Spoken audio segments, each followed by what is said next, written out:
Traemos hoy al canal una entrevista reciente al profesor Alfredo Jalife. Alfredo Jalife es un analista geoestratégico independiente, mexicano, de origen libanés. El profesor Jalife, en esta charla, nos habla de varios puntos que retratan a la perfección la situación del México actual, un claro ejemplo de subordinación al mundo anglosajón. Antes de entrar en detalle, es necesario recordar que México, el antiguo virreinato de la Nueva España, era el más rico de los virreinatos. Ciudad de México era una ciudad más rica que Madrid y que la mayoría de las capitales europeas. El explorador Humboldt decía en 1800 que no había ciudad con mejores instituciones científicas en toda América, incluida Estados Unidos. Nueva España contaba con 7 universidades y colegios mayores virreinales. Muestra del esplendor de México son los 16 conjuntos monumentales patrimonios de la humanidad cuando formaba parte de las Españas. Desde la disgregación de la hispanidad, México vive subordinado al poderoso vecino del norte. México perdió a manos de Estados Unidos el 50% de su territorio tras la secesión. La historia de estos últimos 200 años de México no se entiende sin el peso de la bota anglosajona. Pero no pensemos que es algo excepcional. Miremos el caso de Irlanda. La vecindad con Inglaterra solo ha traído desgracias a Irlanda. En 1640, en una década, Inglaterra mató 500.000 de irlandeses y sometió a esclavitud y vendió a más de 300.000, sobre una población de alrededor de 1,5 millones. Es un hecho muy poco conocido que en el siglo XVII la mayoría de esclavos en los territorios británicos de América eran blancos y católicos, casi todos irlandeses. En 1840, el Reino Unido causó la gran hambruna en Irlanda, lo que supuso la muerte de 1 millón de personas y la reducción de la población irlandesa en un 25%. La vecindad con los anglosajones no es fácil.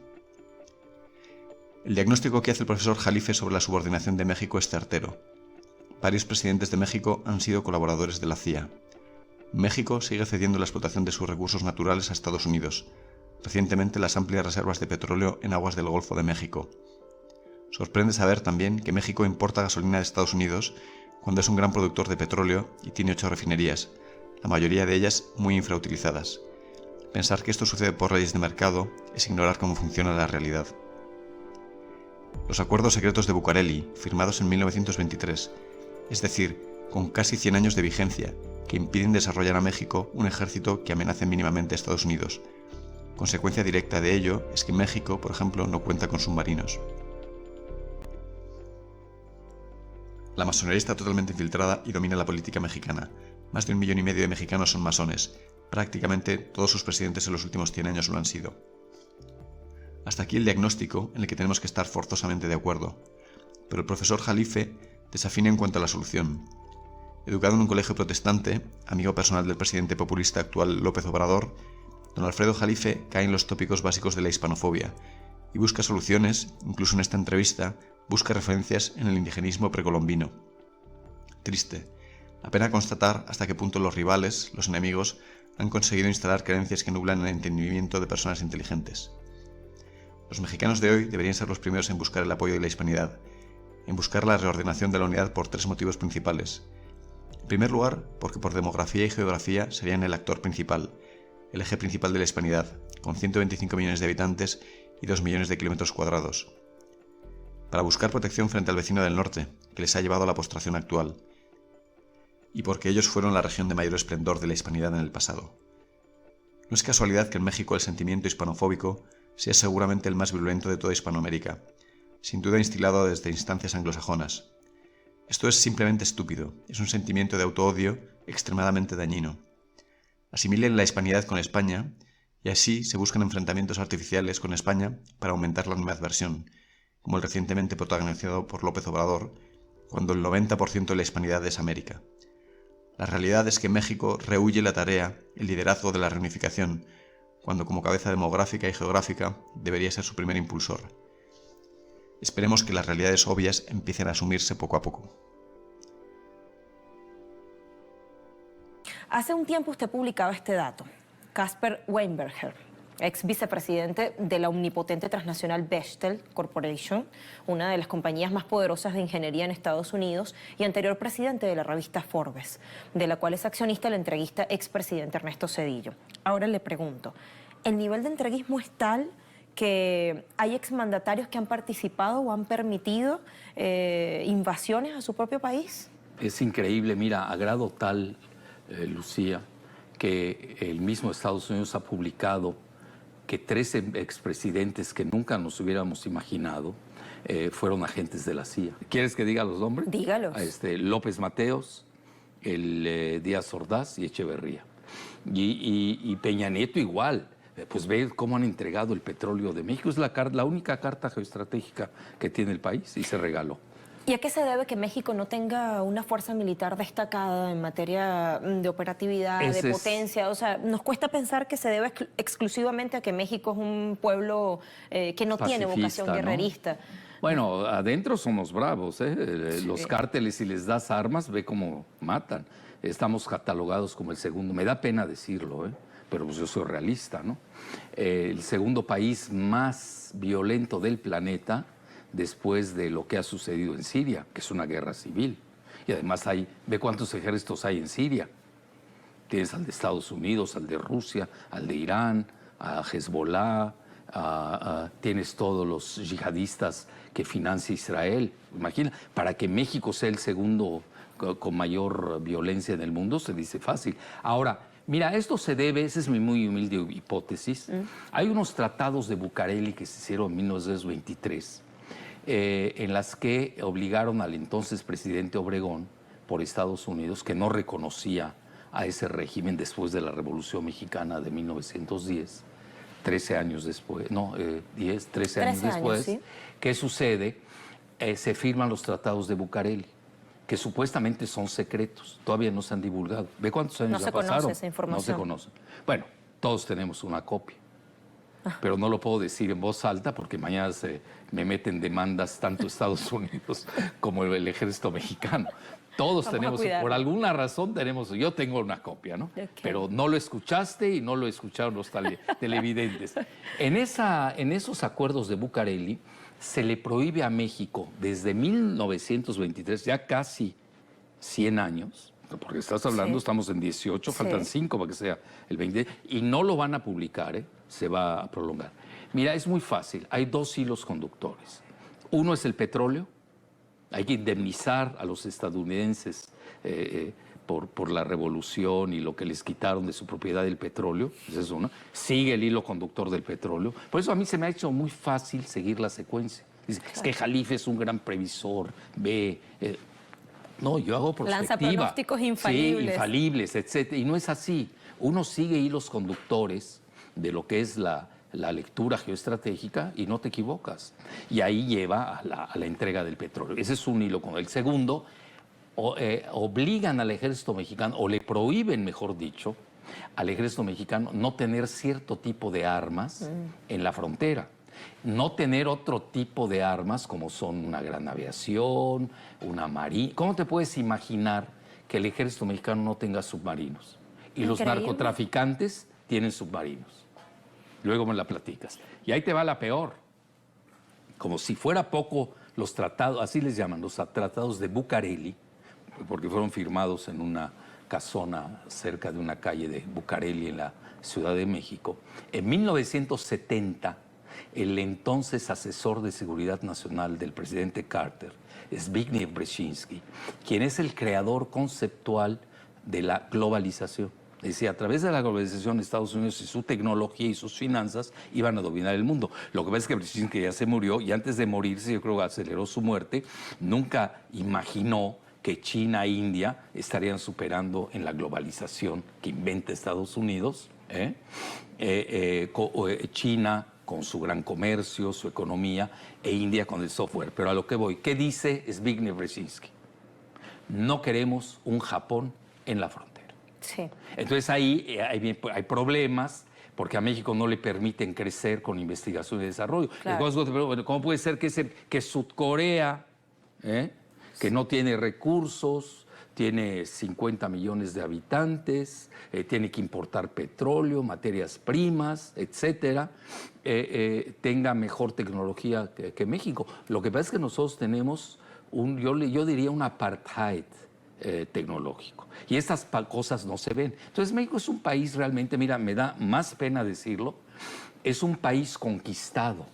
¿Y podría tornarse el panorama diferente a partir de la victoria de este candidato nacionalista, antineoliberalismo, Andrés Manuel López Obrador? Keynesiano. Keynesiano, para seguir describiéndolo y no entrar en esa dicotomía, como usted decía, caduca de izquierdas o de derechas. O sea, ¿podría cambiar el escenario? Es muy difícil. Mira, te lo digo lamentablemente, la geopolítica es destino. Porque obtuvo el beneplácito de Estados Unidos. Bueno, si no Bueno, digamos ya hablaron, beneplácito, reconocimiento, incluso aceptación. ya le habló, duraron media hora por teléfono. Sí. Andrés Manuel no habla inglés. ¿Hay alguna alerta que deba encenderse? No, yo creo que son valores entendidos. México, me da pena, te lo vuelvo. Fíjate cuánta pena tengo cuando hablo de mi país. Vivimos una jaula geopolítica. Es decir, tú votas, te dejan votar, te dejan hacer muchas cosas, pero estás dentro de la jaula. Porque imagínate, Estados Unidos nunca aceptaría tener una Ucrania, lo mismo que ellos hacen con Rusia, y menos un Taiwán. Claro. Entonces, no entra en su radar. Es más, Estados Unidos, y voy a decir algo que no le va a gustar mucho a los televidentes sudamericanos, ve su frontera real hasta la parte norte del Amazonas, abiertamente. Ahí están todos los escritos de Kaplan, que es autor del Pentágono, y realmente sus libros, sus escritos, etcétera, comenta hasta dónde va, incluye el Mar Caribe, digo, para que estén preparados, ¿no? Es decir, Estados Unidos, su línea roja real la tiene plantada en el norte del Amazonas. Y ahí va otra consideración. No es gratuito que tengan 8 bases en la frontera con ustedes. Y no es gratuito que ya pertenezca a la OTAN. Y no es gratuito que Argentina pertenezca a algo que no se maneja mucho, que se llama la extra OTAN. ¿Por qué? Porque no solamente son las Malvinas, que se las quitaron, que a los argentinos, que son mis amigos, los quiero mucho, incluso he hecho un libro sobre las Malvinas, pero a veces se les olvida.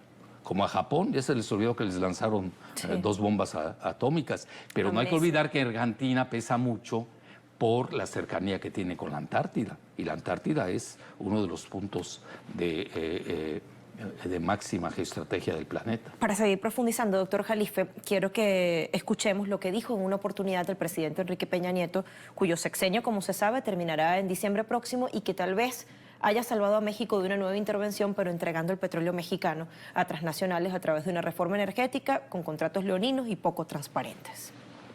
Mexicanas y mexicanos, me dirijo a ustedes para tratar un asunto de gran importancia para nuestro país.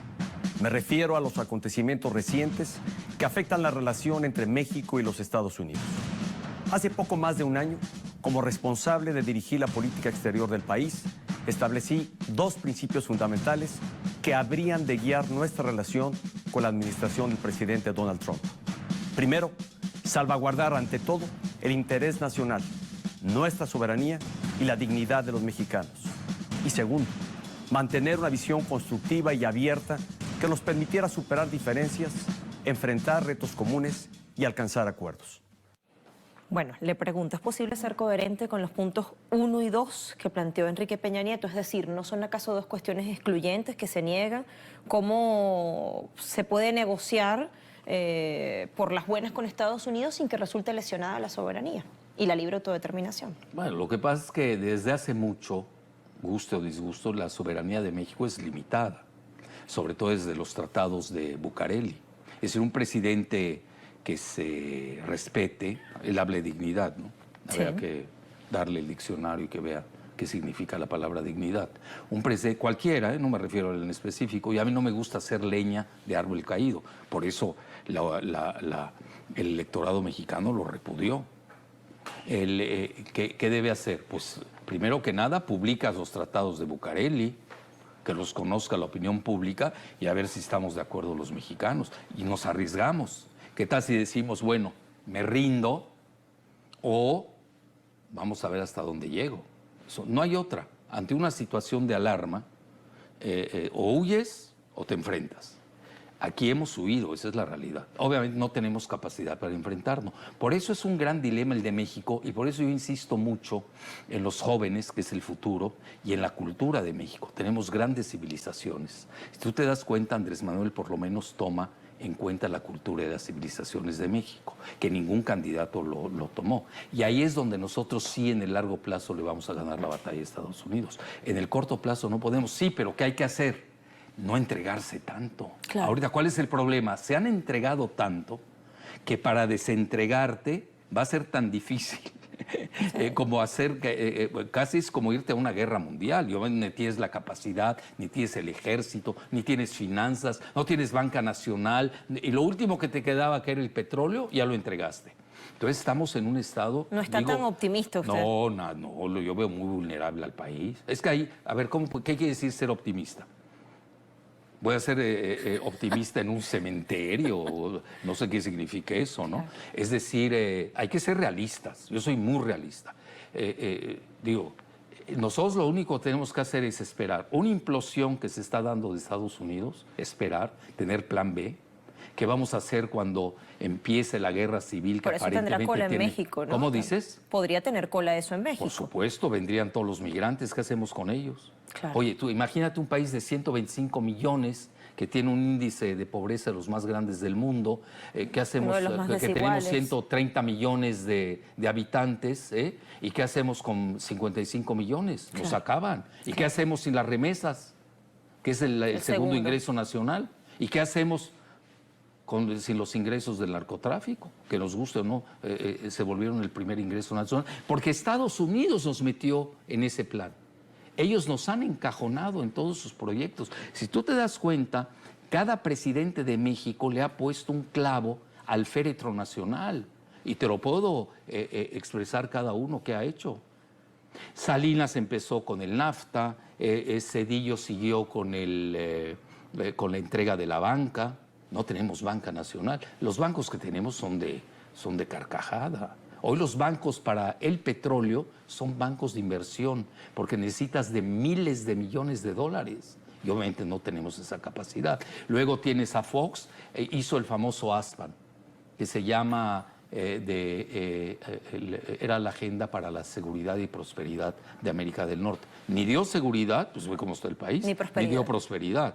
Y luego vino Calderón y nos mete al Plan Mérida, que es una copia del Plan Colombia, Y luego vino Peña, que entrega el petróleo. Y dio la continuidad también de ese plan. Y ahorita quizás ya se detuvo esto porque Peña unos días antes lanzó decretos para la privatización del agua, que esto está conectado con la privatización del petróleo por el famoso fracking, porque México tiene en la parte noreste del país la tercera reserva de shale gas, que es el gas esquisto. Que ese es el fuerte que hoy está manejando Estados Unidos y que ellos manejarían, porque México no tiene la tecnología del fracking, como tampoco es exclusiva de los tejanos. Realmente un panorama desolador. Muchísimas gracias. Realista, está bien. Cambiamos el adjetivo realista. Muchísimas gracias, doctor Encantado, Alfredo Jalife. un placer, Lucía. Un honor haberle tenido acá y Un escuchar sus honor para mí. consideraciones y sus reflexiones.